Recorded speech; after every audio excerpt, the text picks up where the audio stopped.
Yo, how's it going everybody? It's Sketch and welcome back to the channel. And I know Halloween's passed, but there was one more horror game I wanted to take a look at before we get into the holiday season. And today we're looking at Clive Barker's Jericho, developed by Mercury Steam and Alchemic Productions, and published by Codemasters in October of 2007. This is a game that on paper sounds like it should be a slam dunk, especially considering the last game Barker attached his name to was Undying. Jericho, however, has some good things working for it as a base, but then has some things that work against it. Not saying that it can't be enjoyed, but there's a handful of issues that certainly hold it back from being on the same level as many other FPS and horror games also available at the time. Though before dissecting all of that, let's get up to speed with the story real quick. General Arnold Leach of the Department of Occult Warfare is contacted by the Firstborn, the first creation deemed an abomination and banished into the abyss. His ambition is to breach the box and release its power unto the world. Jericho Squad pursues Leach and is in turn trapped in the box with two options: either close the breach or kill the Firstborn in order to maintain the balance and thwart General Leach's campaign to enact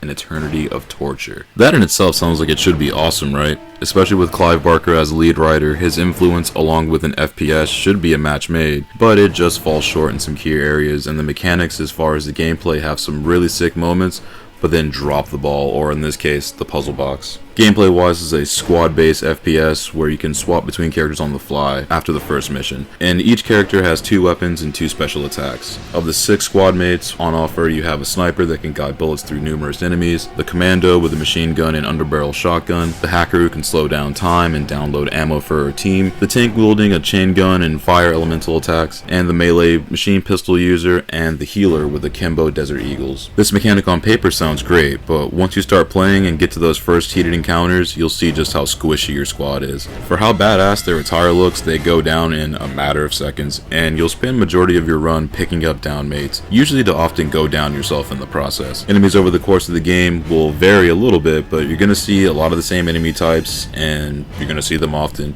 And unlike your squad, your enemies are really spongy, and a few of them require hits in certain places on the body, quick time events, or using specific traits from specific characters that are required at specific times to move forward in the game. Yeah, try saying that 3 times fast. Graphics wise, there are some fucking crazy enemy designs here, and the Clive Barker vibe is pretty pronounced here, at least until you start seeing the same things over and over again. Though there are a few spots where environments and enemies actually shine and the designs are very unique. There's a few bosses in the game too that are genuinely gross to look at, and when defeated explode into literal fountains of blood and guts that look pretty gnarly in more than a couple cases. More often than not though, it's a missed opportunity with the levels since they are all very linear, but the latter half of the game that definitely has a lot more going on environment wise than the first half. Sound wise, it kind of falls in the middle here. There's some decent voice acting, and the voice work from Steve Bloom tends to be the more memorable bits that you'll hear throughout, aside from your teammates boasting how awesome they are as they get down constantly. The music here kind of varies between ambient sounds and a couple tunes akin to what you might hear in the first couple Hellraiser films. Sound effects wise, it's decent for the most part. Gunfire and explosions sound alright, and the squish of the bullet penetration sounds like a pile of jello hitting the floor, so audio department again is a little bit of this and that, some good, some bad. And after everything Jericho puts you through in order to run all 5 acts, the ending is probably one of the most anticlimactic things I've seen in a game in quite a while. The ending, which won't be spoiled here,